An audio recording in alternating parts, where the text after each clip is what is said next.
Hi, I'm Vanessa from SpeakEnglishWithVanessa.com. Is English the hardest language to learn? Well, these articles say so, but if you are one of the 300 million English learners around the world, it can't be impossible, right? Well, let's talk about it. Have you ever watched an English TV show or movie and thought, man, this is not what I learned in school? Well, you're right. You learned classroom English, not real English. In the real world, people speak real English for daily conversation, for the workplace, for life. It's real English. Don't waste your time studying classroom English anymore. Join me and learn to speak real American English. Let's talk about 5 reasons why English is a hard language to learn, and let me know in the comments if you agree with what I have to say. To help you never forget what you learn in this lesson, I've created a free PDF worksheet that you can download with the link in the description. You can review all of today's vocabulary, ideas, pronunciation tips, and at the bottom of the worksheet, you can answer Vanessa's challenge question. So click on the link in the description to download this free PDF worksheet today.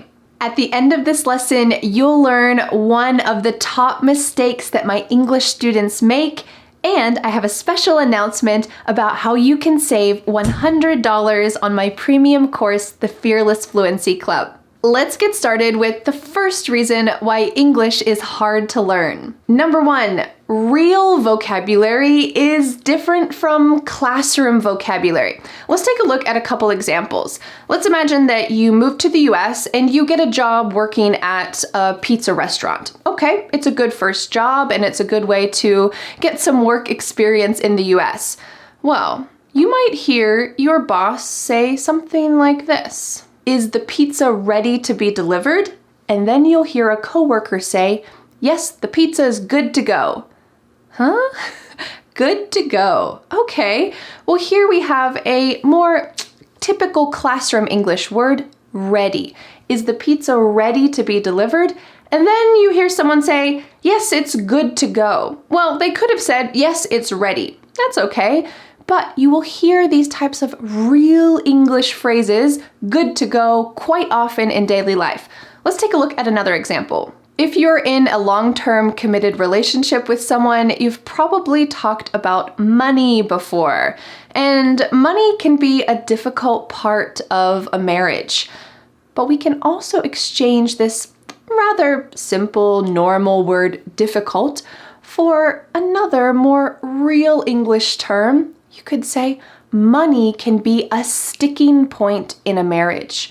Now, this just takes your vocabulary up to the next level, but this is one of the reasons why when you're watching English movies and TV shows, you feel like it's a different language than what you learned. Yes, you will hear the words ready and difficult, but you will also hear the expressions good to go or a sticking point, and that's what will set you apart from beginner English learners when you can integrate these real vocabulary expressions into your daily conversation. All right, let's go on to reason number 2 why English is hard to learn. There are over 10,000 phrasal verbs used in daily conversation, and some of them have more than one meaning. Yes, that's right, 10,000. I'm so sorry. But don't worry, today I'm going to help you with 2 of these phrasal verbs that each have 2 meanings. So really, it's kind of like learning 4 for 2. Okay, let's start with the first one. To come through. This is a typical example of a phrasal verb. We have a verb, to come, and then we have an added word. This is a preposition or sometimes called a participle, the word through, to come through. And this is put together in a phrase, why we call it a phrasal verb, and they have some unique uses in English. So let's take a look at the first way to use this.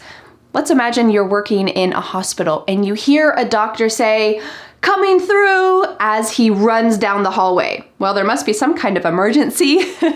Here he's moving from one location to another, and he's saying, coming through, warning everyone, get out of the way. So this is the very literal way to use this. I am coming through, watch out. But we can use this in a more figurative way as well. What if I said to you that my mom always comes through for me when I need her? Does this mean that she's running through the hallway and everyone is moving out of the way? No, this means that she supports me or successfully helps me. My mom comes through for me whenever I need help. I can depend on her help. So this is a second way to use this phrasal verb, to come through. She always comes through for me. I hope that there's someone in your life who always comes through for you whenever you need help. Let's take a look at another phrasal verb that has two meanings. To show up. Let's take a look at this sentence. You can't show up 15 minutes late for work every day and expect to keep your job. What's this mean here? Does this mean, poof, you're appearing out of a cloud, I showed up at work? No, this just means that you are arriving. You're appearing there, but not so much in a magical way.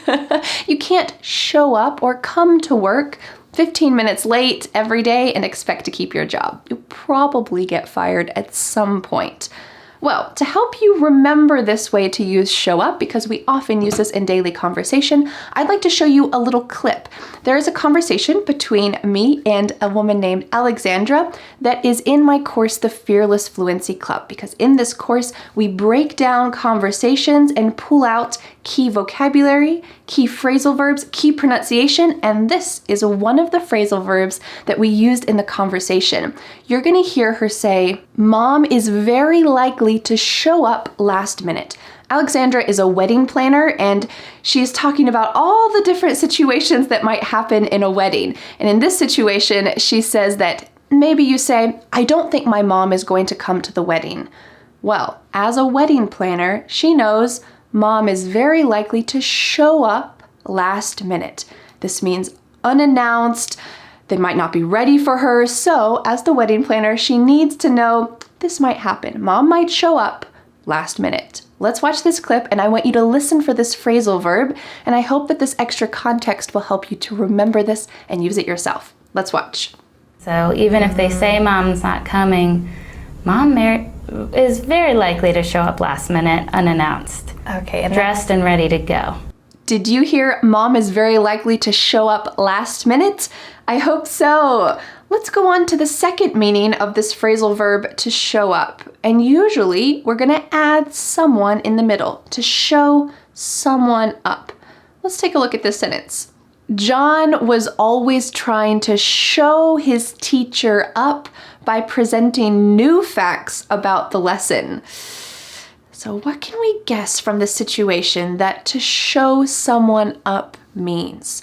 Well, if the teacher is giving a lesson, let's say me here in this situation, I'm teaching you about phrasal verbs, and then John, maybe someone in the comments, sorry if your name's John, writes, Vanessa, well, you can also use them like this, and this was wrong that you said, and he's trying to make the teacher or to make someone look unskilled, like that person knows way more than the authority. And of course, it's likely that I get things wrong. Feel free to add more ideas in the comments to help add to this lesson, but that's the idea here.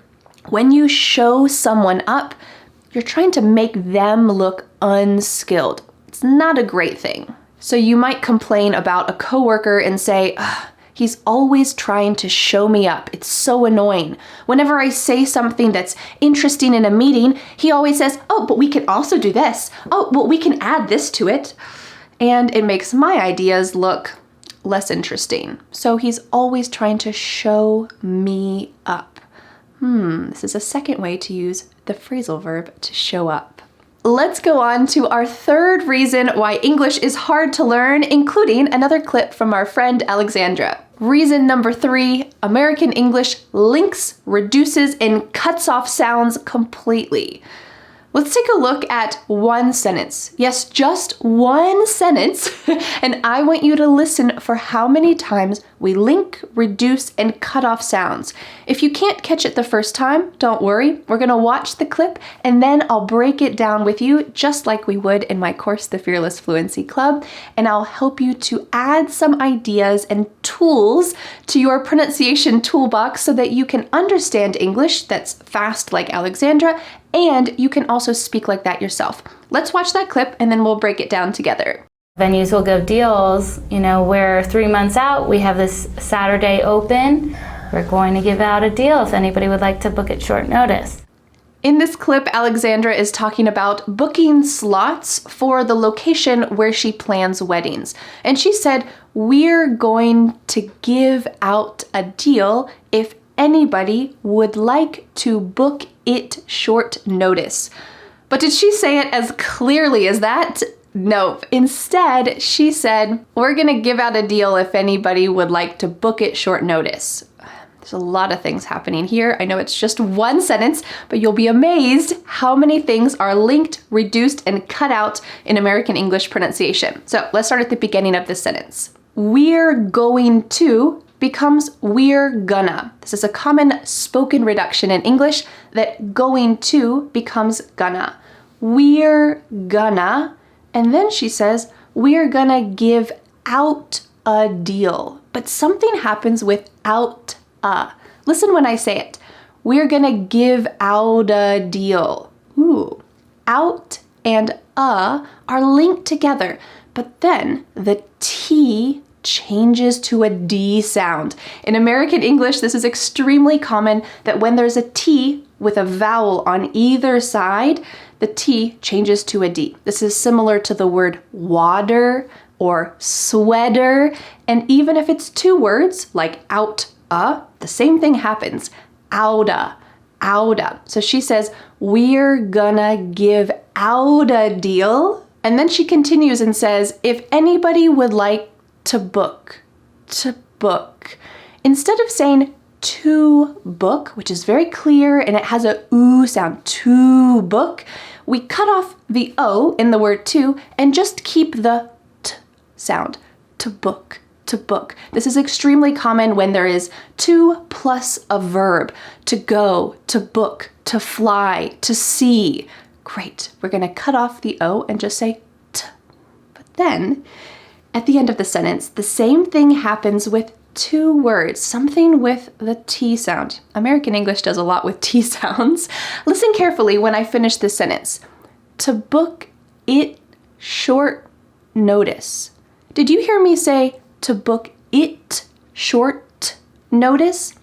Nope, the T at the end of it and short becomes what we call a stopped T.